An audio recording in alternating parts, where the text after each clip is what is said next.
저는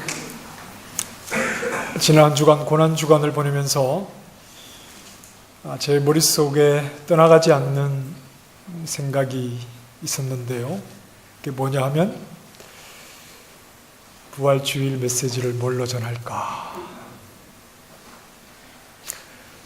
예수 그리스도의 십자가의 길을 묵상하고 또 십자가로 죽음으로 나아가시는 예수 그리스도를 묵상하는 한 주간에 제 머릿속에는 동시에 예수님의 살아나심에 대해서 어떻게 메시지를 전해야 될까? 이런 생각을 하고 있었습니다. 여러분은 어떠셨습니까? 여러분도 고난주간을 보내시면서 오늘 오후에 있을 찬양 축제를 위해서 예수 그리스도의 부활을 준비하지 않으셨나요? 예수 그리스도께의 죽으심을, 예수 그리스도의 죽음의 길을 우리가 묵상하는 그 시간에 우리는 이미 예수 그리스도의 부활을 준비하고 있었다 하는 겁니다. 여러분, 이 정도면 우리의 믿음 제자들보다 좀 낫지 않습니까? 어떻게 생각하십니까?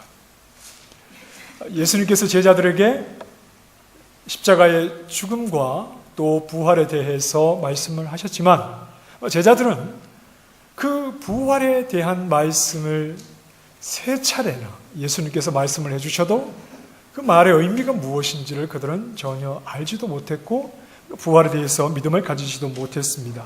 그런데 이미 우리는 예수님이 죽으시기도 전에 부활주일에 무슨 옷 입을까? 부활주일에 점심을 뭘 먹일까? 이런 생각하면서 부활을 생각하고 있다는 것은 글쎄요, 제자들보다 좀 낫지 않을까 그런 생각을 해봤습니다. 죽음 앞에서 이미 부활을 생각하는 우리의 모습이 부활주일이라고 하는 어떤 행사를 위해서가 아니라 실제로 우리에게, 예수 그리스도 안에 있는 우리에게 죽음이 온다고 해도 그 죽음의 자리에서조차 부활에 대한 분명한 확신을 할 수 있는 그런 산 믿음을 가진 주의 백성들이 되시기를 원합니다. 예수님께서 세례 요한을 가리켜서 마태복음 11장에 보면 이렇게 말씀을 하십니다. 여자가 낳은 자 중에 세례 요한보다 큰 이가 일어남이 없도다. 그러나 천국에서는 극히 작은 자라도 그보다 크니라 그랬습니다. 이 말씀은 세례 요한의 인간 됨됨이가 남들보다 낫다. 세례 요한의 인격이 남들보다 낫다. 그런 말씀을 하는 것이 아닙니다. 세례 요한이 맡은 사역적인 임무가 구약의 선지자들을 대표하고 선지자들의 메시지를 정리하는 그런 어떤 대표자의 입장에 있다는 것을 말하는 겁니다.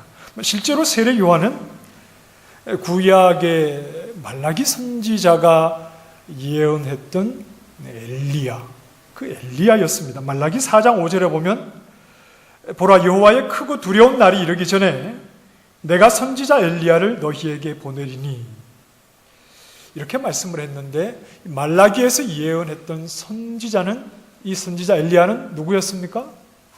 예수님이 누구라고 했습니까? 세례 요한이라고 했습니다. 엘리야는 구약의 선지자를 대표하는 사람입니다. 그래서 변화산상에서 예수님의 죽으심을 이야기할 때 모세와 엘리야가 나타났는데 모세는 무엇을 대표했죠? 무엇을 뜻하죠? 율법을. 엘리야는 선지자를. 율법과 선지자라는 말은 구약을 가리킬 때 사용하는 표현 가운데 하나입니다. 율법과 선지자. 선지자를 대표하는 자가 바로 엘리야였습니다. 세례 요한이 엘리야의 자리에 서 있다는 것은 구약의 선지자들을 대표하는 자리에 있다 하는 겁니다. 그래서 세례 요한도 자신의 복장을 엘리야의 복장으로 했죠. 열왕기하 1장에 보면 엘리야를 소개하기를 그는 털이 많고 가죽띠를 하고 있습니다. 이렇게 엘리야를 소개하고 있습니다. 세례 요한이 어떤 복장을 했습니까? 낙타의 털 옷을 입고 가죽띠를 띠고 있었죠. 그 말은 세례 요한이 내가 말라기서에 예언했던 그 엘리야의 모습으로 지금 와 있다 하는 메시지를 자신의 의복을 통해서도 분명하게 말하고 있는 겁니다. 여자가 낳은 자 중에 세례 요한보다 큰 이가 일어남이 없도다. 이 말씀의 의미를 존 칼빈은 이렇게 해석합니다.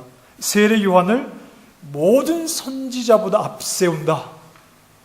여자가 낳은 자보다 큰 이가 없다. 이 말은 세례 요한을 모든 선지자보다 앞세우는 선지자의 어떤 대표의 자리에 세우는 것이다.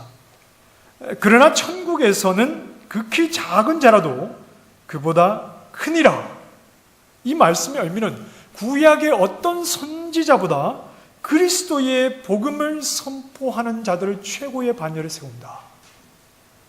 구약의 어떤 선지자, 세례 요한이 구약의 모든 선지자보다 크고 대표하는 자라고 할 수 있지만, 그러나 그리스도의 복음의 내용이 뭡니까? 천국 복음 아닙니까? 그리스도의 천국 복음을 전하는 사도들을 훨씬 더 높은 반열에 올리신다 하는 의미로 해석을 했습니다. 사도들이 전한 그리스도의 복음, 그 천국 복음에는 세례 요한이 전하지 않은 메시지가 있습니다. 어떤 메시지죠? 사도들이 전한 천국 복음에는 세례 요한이 전하지 않은 메시지가 있는데 그것은 바로 부활의 메시지입니다. 사도들에게는 부활의 메시지가 있었습니다. 세례 요한은 보라 세상 죄를 지고 가는 하나님의 어린 양이로다. 이것이 세례 요한이 선포했던 선지자를 대표하는 세례 요한이 선포했던 메시지의 내용이었지만 세상 죄를 지고 죽으신 후에 죽음을 이기신 부활과 그 부활을 통해서 드러난 하나님의 영광, 그 권능, 그것에 대한 메시지를 전하는 역할을 세례 요한은 가지지는 않았습니다. 그러나 천국에서는 극히 작은 자라도 그보다 크니라. 부활이라는 것이 그리스도의 복음, 천국 복음에서 얼마나 큰 것인가 하는 것을 우리는 알 수 있습니다. 예수님을 믿는다는 것은 궁극적으로 천국 백성이 된다는 겁니다. 하나님 나라 백성이 된다는 겁니다. 그렇다면 부활을 바르게 믿고 부활을 바르게 고백하는 것이 천국 백성이 되는 우리에게는 무엇보다도 중요한 것이다. 부활에 대한 메시지를 분명히 믿고 그것을 고백하는 것이 천국 백성에게는 무엇보다도 중요한 내용이다 하는 겁니다. 하나님은 어떤 사역을 이루실 때 그 사역을 이루신 후에 그것에서 손을 떼시는 것이 아니라 사역을 이루신 후에 그것을 통해서 하나님께서 이루어가시는 일을 시작하시는 겁니다. 어떤 종교에서 말하는 것처럼 조물주가 세상을 지은 후에는 이 세상을 어떤 원칙 속에, 법칙 속에 집어넣어서 그 법칙 속에 돌아가게 만들어 놓고 자기는 이 세상 일에 별 관심을 가지지 않는다. 어떤 그런 하나님이 우리가 믿는 하나님은 아닙니다. 하나님께서 유일하신 하나님 여호와께서 이 세상을 지으신 창조 사역 후에는 그것으로 끝이 아니라 손을 떼시는 것이 아니라 하나님이 지으신 세상 속에 그 창조하심으로 그분이 계속해서 이 세상에 관여하시고 이 세상을 이끌어 가시고 그분이 다 섭리해 가신다는 겁니다. 그 얼마만큼 하나님이 지으신 세상을 간섭해 가시는가, 인도해 가시는가, 그것은 공중을 나는 작은 참새 한 마리도 하나님이 허락하지 않으시면 떨어지지 않는 정도입니다. 누구도 관심 가지지 않는 저 들꽃, 들풀도 하나님께서 입히실 만큼 하나님께서 지으신 모든 세상 세밀하게 속속들이 다 하나님께서 관여하고 계시죠. 우리는 두말할 필요가 없죠. 하나님께서 우리의 머리털까지 다 세신 바 될 정도로 세밀하게 우리의 모든 일을 하나님께서 간섭하고 계시다 하는 겁니다. 그리고 그분의 목적대로 돌보시고 이끌어 가시는 겁니다. 하나님이 직접 몸을 입으시고 이 땅에 오신 그 사역도 철저히 하나님의 계획 속에서 또 하나님께서 정하신 그 때에, 정확한 때에 동정녀를 예비하시고 동정녀를 통해서 처녀를 통해서 나게 하시고, 그리고 헤롯 왕에서 보호하시고 자라가시고 모든 십자가 사역을 이루시기까지 삼위 하나님께서 주권적으로 그 모든 일들을 해내신 겁니다. 요셉과 마리아에게 맡기신 것이 아닙니다. 요셉과 마리아 그 가정을 통해서 예수님이 나셨지만 요셉과 마리아에게 예수님의 모든 것을 맡기신 것이 아니었습니다. 예수님의 제자들에게 모든 것을 맡기신 것도 아니었습니다. 철저하게 삼위 하나님께서 이 일의 계획과 과정과 모든 일을 이루시는 이 속에 하나님께서 주도적으로 모든 일을 이루어내셨다고 하는 겁니다. 그 십자가 사역을 근거로 교회를 세우신 이후에도 교회를 세우시고 너희들끼리 알아서 해라 이렇게 맡겨두시는 분이 아니십니다. 7 촛대 가운데 교회 가운데 주님께서 거하시면서 철저하게 교회의 모든 일을 간섭하고 관여해 가고 계십니다. 그래서 우리는 늘 하나님의 교회, 하나님의 주인 되시는 교회로 우리가 계획하고 목적한 일을 얼마나 빨리 이루었느냐, 여기에 우리가 무게를 두어야 할 것이 아니라 하나님 앞에 기도하는 것이 가장 중요합니다. 교회의 주인은 하나님이시고 하나님이 세우신 교회, 그 피로 세우신 교회는 지금도 하나님께서 다 인도하고 계시기 때문에 우리는 조심스럽게 하나님 앞에 더 많이 무릎으로 하나님 앞에 나아가면서 작은 일 하나라도 하나님께서 간섭해 주십시오. 1년 안에 이 교회를 떠나라는 전가를 받았는데 아이고 하나님 어떡합니까? 이런 생각 가질 필요 없습니다. 우리는 지금 예배 처소를 위해서 기도하고 있고 하나님 앞에 기도하면 되는 겁니다. 하나님께서 간섭하고 계셔서 그분의 섭리 속에서 모든 것을 이루어가고 계시니까 염려하지 말고 하나님 앞에 기도하는 것이, 하나님의 인도하심을 따라가는 것이 우리에게는 가장 중요한 것이겠죠. 자, 그리고 하나님께서 교회를 통해서, 성도를 통해서 복음을 전하게 하시고 하나님이 구원하시기로 작정한 영혼들을 부르실 때도 교회에게 맡겨두신 것이 아닙니다. 그래서 하나님은 직접 이방인 고넬료에게 누구를 보내시죠? 베드로를 보내십니다. 베드로가 알아서 간 것이 아니라 하나님이 직접 베드로를 등을 떠밀어서 보내시고 또 고린도 지역에서 사도 바울을 통해서 이 성에는 내 백성이 많으니까 잠잠하지 말고 복음을 전하라. 그래서 바울을 복음을 전하게 하셔서 그 백성들을 부르시는 일도, 하나님의 교회를 세워가시는 일도 다 하나님이 간섭하시는 일입니다. 그냥 우리에게 맡겨두셔서 너희가 좀 알아서 해라 이것이 아니라 하나님은 그분이 시작하신 일은 계속해서 그분이 하나도 빠뜨리지 않고 그분이 다 이루어가고 계시다 하는 겁니다. 하나님께서 그분이 이루어가시는 이 주도적 사역, 그분이 간섭하시는 이 주도적 사역은 절대 하나님이 양보하시지도 포기하시지도 누구에게 맡기지도 아니하시고 하나님께서 시작하신 그 모든 일은 하나님께서 일일이 다 세밀하게 간섭하시고 이끌어가고 계시다 하는 겁니다. 오늘 우리에게, 오늘 나에게 십자가 그리스도의 대속의 은혜를 믿는 믿음을 주셨다면 그것은 하나님이 하신 일입니다. 그냥 교회 다니다 보니까 믿는 것 같기도 하고 힘들 때는 안 믿는 것 같기도 하고 그것이 아니라 늘 신앙은, 금요기도에 우리 고난주간에도 말씀을 드렸습니다만 십자가를 통해서 우리에게 확인하고 싶으신 것은 어떤 외형적인 것이 아니라 내 내면이 십자가의 은혜를 통해서 보여주시는 성령의 역사를 통해 하나님 앞에 굴복되게 하시는 이 일입니다. 그러니 우리는 우리의 내면으로 늘 하나님 앞에 내가 믿음이 부족하지만 살아계신 하나님과 예수 그리스도의 대속의 은혜를 믿음으로 구원을 얻는다는 이 분명한 확신을 고백하게 되는 것은 그냥 되는 것이 아니라 하나님이 직접 나에게 찾아오셔서 믿음을 주셨기 때문에 그 믿음을 가지게 된 것이라는 것을 알아야 합니다. 하나님이 시작하신 그 일은 세밀하게 하나님께서 간섭하시고 이루어 가시는 것이기 때문에 그렇습니다. 하나님의 주권적인 간섭으로 나 같은 것을 불러주셨구나. 하나님께서 부르실 때 여러분 나니까 불러주셨구나. 그런 부러움은 없습니다. 다 나 같은 것도 불러주셨구나.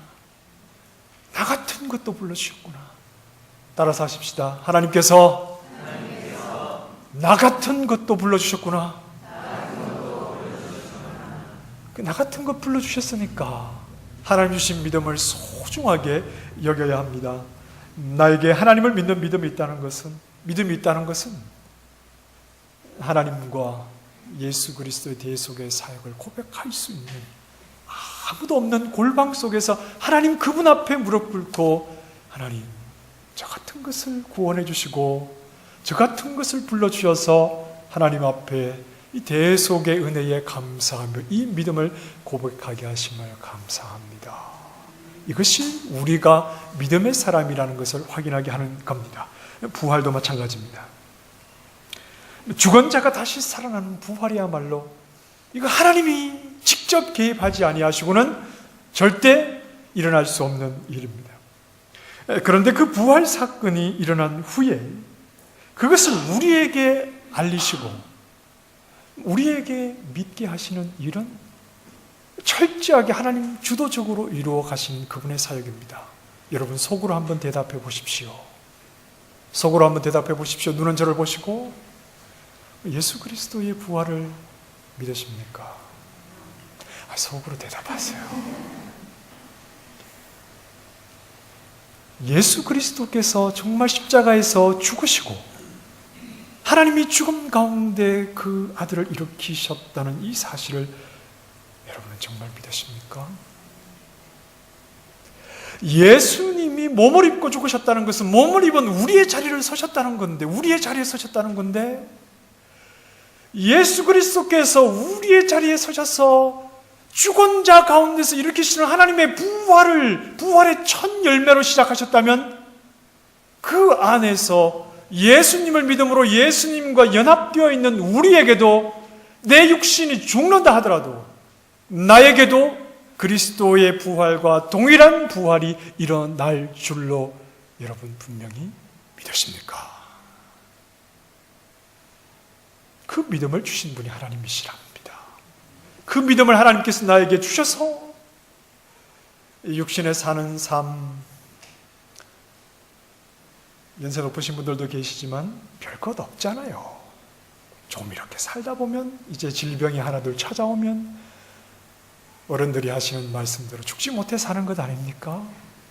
그런데 그 죽음이 두렵지 않은 죽음 이후에 부활의 소망이 있으니까, 그 부활의 소망이 있으니까 그 부활의 소망을 가지고 살아가는 그 믿음을 주신 것은 하나님께서 이 땅에 부활의 사역을 일으키시고 그 사역을 그것으로 끝내지 않고 우리에게 세밀하게 직접 모든 것을 간섭하셔서 우리 가운데 이루어가고 계시는 하나님의 사역이다 하는 겁니다. 내가 부활했으니 믿을 사람 알아서 믿어라. 그게 아니라 부활의 사건을 우리에게 알리시고 부활의 믿음으로 나아오도록 하나님은 그 일을 누구에게도 맡기지 아니하시고 하나님이 직접 우리 가운데 역사하고 계시는 겁니다. 십자가 예수님께서 죽으신 후에 제자들은 중심을 잃었습니다. 구심점을 잃어버렸습니다. 그 12제자들뿐 아니라 성경에 나오지 않는 많은 제자들이 있는데 그들이 중심을 잃어버리고 오늘 본문에 나오는 이 글로바라고 하는 제자와 또 한 명의 제자가 이제 예루살렘에서 한 10km쯤 떨어진 엠마오라고 하는 동네에 가고 있었는데 이들 역시 주님의 죽으심으로 그들의 중심을 잃어버린 채 어떻게 해야 할지 잘 알지 못하는 사람들이었습니다. 이 두 제자가 예수님의 얼굴을 모를 리가 없습니다. 이들은 예수님의 12제자는 아니었지만 예수님의 제자들이었기 때문에 예수님의 얼굴을 모를 리가 없습니다. 그런데 엠마오로 가는 길에 예수님을 만났지만 예수님이 그들과 함께 하시는데 예수님을 알아봅니까? 알아보지 못합니까? 예수님을 알아보지를 못하는 겁니다. 그들이 예수님의 얼굴을 모를 리가 없습니다. 나중에 예수님이 보시니까 예수님인 줄 알잖아요. 예수님의 얼굴을 모를 리가 없는데 부활하신 예수님께서 그들과 동행하고 계시고 예수님에게과 대화도 나누고 예수님부터 말씀을 듣는데도 그분이 예수님인지 알지를 못하는 겁니다. 근데 뒤늦게 예수님을 알아차립니다. 30절 말씀에 그들과 함께 음식 잡수실 때에 떡을 가지사 축사하시고 떼어 그들에게 주시니 그들의 눈이 밝아져 그인 줄 알아보더니 그랬습니다. 이게 무슨 말씀입니까? 길을 걷다가 배가 고파서 정신이 없는데 떡을 한 입 먹고 나니까 그제야 눈이 밝아져서 예수님을 알아봤다는 말입니까? 그거 아니죠. 그거 아닙니다. 예수님과 두 제자가 길을 걷다가 예루살렘에서 먼 길은 아닌데 아마 좀 늦게 출발했나 보죠. 날이 어두워져서 계속해서 걷기가 힘들어서 이제 한 동네에 들어가게 됩니다. 그곳이 음식을 파는 여관이든 아니면 두 제자 가운데 한 사람의 집이든지 두 사람이 아는 어떤 친척 집이든지 간에 그곳에 들어갔을 때 예수님도 함께 머물게 되시는데 주인이 음식을 내왔겠죠. 아니면 돈을 주고 음식을 주문했겠거나. 그런데 예수님께서 그 식탁에 나온 음식을 먹을 때 떡을 가지고 감사기도 하시고 함께한 두 제자에게 떼어주셨다는 겁니다. 마치 식사를 제공하는 주인처럼. 이 모습은 예수님께서 12제자들과 유월절 식사를 하실 때도 동일한 모습이었습니다. 유월절 식사에서 예수님은 식사의 주체가 되시죠. 그 식사를 예수님이 차렸습니까? 그건 아니잖아요. 그러나 예수님은 그 식사의 주체가 되시고 식사의 제공자가 되십니다. 왜냐하면 그들이 그 자리에서 빵을 먹고 포도주를 마셨지만 그러나 그 자리에서 예수님이 무엇을 주십니까? 제자들에게? 예수님 자신의 몸을 주십니다. 그들에게 제자들에게 음식을 제공하시는 분은 예수님이셨습니다. 예수님이 제자들에게 자신의 몸을 제공하시고 예수님이 제자들에게 자신의 피를 제공하심으로 그 식사는 예수 그리스도가 주도하시는 예수 그리스도가 제공자가 되시는 그런 식사였습니다. 오직 철저히 주님께서만 제공할 수 있는 식사. 주님의 살과 주님의 피를 주시니 주님께서만 제공하실 수 있는 주님이 주도하시는 식사였습니다. 그 식사의 자리에서 함께 둘러앉은 제자들은 예수님만을 먹었습니다. 예수님을 먹었습니다. 예수님을 먹고 배불렀지요. 그 말의 의미는 의로움이신 우리가 어떻게 의로움으로 배가 부르는가? 그것은 오직 예수님으로부터만 예수님의 살이 찢기고 예수님이 피를 흘리심으로 대속사역을 감당하심으로 우리에게 의의 배부름이 주어진다 하는 말입니다. 예수님이 주도하시는 식사였습니다. 부활하신 예수님께서 두 제자들에게 역시 동일한 방식으로 식사의 주체가 되신다는 것은 그래서 그 식사를 통해서 부활하신 예수님의 부활을 두 제자가 보게 되었다는 것은 예수님의 부활 역시 철저히 우리 주님께서 주도하시는 사건이라는 말입니다.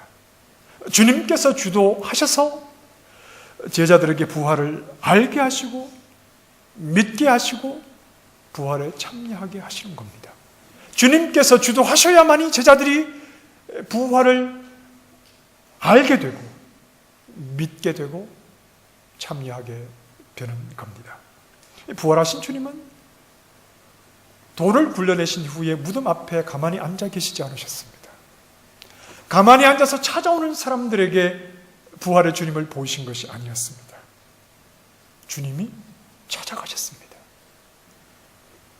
막달라 마리아에게도 주님이 찾아가셨고 엠마오로 가던 두 제자에게도 주님이 찾아가셨고 유대인들이 두려워서 문을 잠그고 숨어있는 11 제자에게도 주님이 찾아가셨고 갈릴리 바다에서 물고기를 잡던 그 7명의 제자들의 아침 식사의 자리도 부활하신 주님이 직접 찾아가셨고 그리고 500여 형제들에게도 주님이 직접 찾아가셔서 그들에게 부활의 소식을 우리 주님께서 직접 찾아가셔서 그들에게 알리셨다는 겁니다.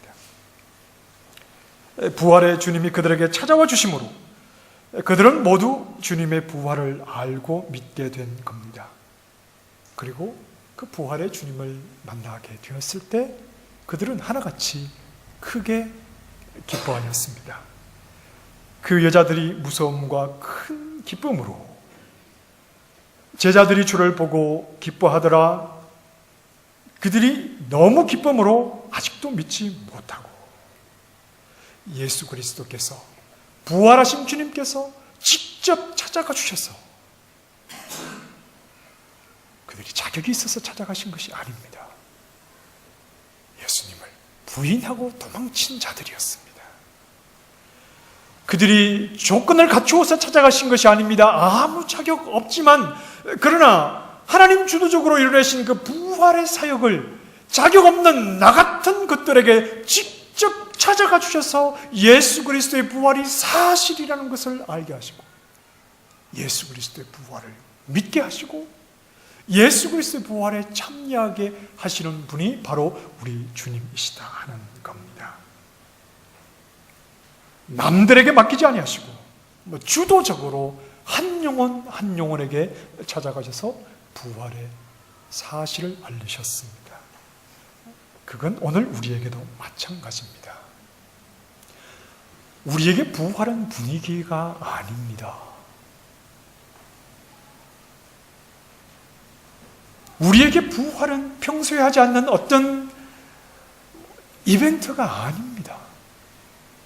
어떤 의미에서 부활을 우리가 화려하게 좀 준비할 필요 있지만, 또 어떤 의미에서는 부활을 굉장히 평범하게 지나야 할 필요 있습니다. 왜냐하면 우리가 자칫 잘못하면 부활을 분위기로 이해하고, 부활주일에 부활에 관한 찬양 평소에 1년 내내 부르지 않다가 막 수십 곡 부르고 그냥 부활절 지나가면 끝, 이런 일회성 분위기가 부활이 아닙니다. 부활은 우리에게 그렇게 찾아와서는 안 됩니다. 아, 그냥 분위기가 부활 이스터구나, 뭐 토끼도 있고 뭐 초콜릿도 주고 하니까, 그렇게 우리에게 부활이 찾아와서는 안 됩니다. 부활한 분위기가 아니라 사실입니다. 그분이 직접 우리에게 찾아오셔서 우리에게 부활을 말씀해 주심으로 내 안에 심겨진 내 생명이 다할 때까지 사라지지 않는 분명한 사실이어야 합니다. 여러분, 부활은 머리의 지식이 아닙니다. 성경을 읽고 예수가 죽은 지 사흘 만에 부활했다더라. 부활은 지식이 아니라 실체입니다. 실체. 우리는 믿음으로 하나님께서, 부활하신 주님께서 우리에게 찾아와 주심으로 내 마음속에 믿음의 눈으로 부인할 수 없는 분명한 실체, 그 부활의 실체이신 예수 그리스도를 본 것이고, 그리고 그 예수 그리스도 안에서 나의 부활을 의심하지 않는 겁니다. 부활은 다음 주일이지만 부활주일에 무슨 옷 입지? 부활주일에 어떤 찬양하지? 그 고난주간 내내 부활을 생각했던 것처럼 이건 그냥 이렇게 어떤 이벤트로 그렇게 지나갈 문제가 아니라, 나에게 이런저런 육신의 고통과 또 내 생명의 끝이 온다고 해도 그 상황에서도 나는 얼마든지 부활을 확신하고 그 부활을 말하고 부활을 준비할 수 있는 산 믿음으로 내 안에, 내 내면에 흔들리지 않는 분명한 사건으로 자리해야 한다는 겁니다. 여러분, 분위기는 얼마든지 비스무리하게 만들어 갈 수 있습니다. 그러나 지나고 나면 마음에 공허합니다. 그냥 끝났구나. 부활은 그렇지 않습니다. 부활은 잠잠히, 조용히 살아계신 하나님께서 직접 나에게 개입하셔서 내 마음 중심에 심어주시는 분명한 사실로, 분명한 실체로 내 안이 자리해야 합니다. 여러분, 오늘은 부활주일입니다. 특별한 행사는 찬양 축제입니다. 뭐 그냥 빛과 번쩍하지 않습니다. 이번 부활주일에 특식을 기대하십니까? 특식 없습니다. 이제부터 평소에 집에서 잘 드시니까 꼭 교회 오셔서 부활주일을 내 내면으로 받아들이셔야 됩니다. 하나님이 직접 나에게 찾아오셔서, 나 같은 것에게 찾아오셔서 내 내면에 심어주신 그 부활의 사건이 정말 사실이고 예수 그리스도가 부활의 실체인 것을 내가 은밀한 가운데 하나님 앞에 아멘, 그렇습니다. 아멘, 예수 그리스도의 부활은 사실입니다. 저 같은 것도 예수 그리스도 안에 불러주셔서 그리스도와 연합되게 하셔서 그 부활에 반드시 참여하게 될 줄 믿습니다. 이 믿음 주심을 감사합니다. 아멘. 이 진정한 영혼의 무게가 실린 고백으로 하나님 앞에 고백함으로 우리는 화려하지만 그러나 조용하게 우리의 부활을 고백하는 시간이 되어야 할 것입니다. 미련하고 성경이 말한 모든 것을 마음에 더디 믿는 나 같은 것도 포기하지 아니하시고 끊임없이 찾아와 주셔서 부활의 사실을 분명하게 믿게 하시니 하나님 이 육신의 삶에 발발발 떨지 말게 하시고 부활의 분명한 사실 속에 좀 담대하게 저 영원한 생명을 향해 믿음 안에서 담대하게 나아가게 도와주십시오. 그렇게 고백할 수 있어야 하겠습니다. 우리의 육신이 배고파도 우리에게는 배부름이 있습니다. 영원한 배부름이 있지 않습니까? 그 의의 배부름. 육신의 목숨이 끊어져도 우리에게는 주님이 주신 부활 생명이 있으니 안심하시기 바랍니다. 저를 포기하지 아니하시는 무서운 사랑으로 지금도 변함없이 붙잡고 계신 그 주님 안에서 안심하며 소망으로 나아가시기를 바랍니다. 담대하게 영원한 생명의 소망을 가지고 그 소망으로 담대하게 믿음 안에서 기쁨과 확신으로 주님을 뒤따라 부활의 자리로 나아가는 모든 믿음의 식구들이 되기를 간절하게 소망합니다. 기도하겠습니다. 부활의 주님, 저에게 저 같은 것에게 찾아오셨으니 그래서 저에게 부활을 믿는 믿음과 부활에 함께 참여하게 되는 소망을 주셨으니 육신의 죽음의 때가 오더라도 두려워하지 말게 하여 주시고 담대하게 주님 부르시는 저 부활의 초청으로 나아가 영원한 하나님 나라의 잔치에 참여하는 믿음의 종들 되도록 도와주시옵소서. 예수님 이름으로 기도합니다. 아멘.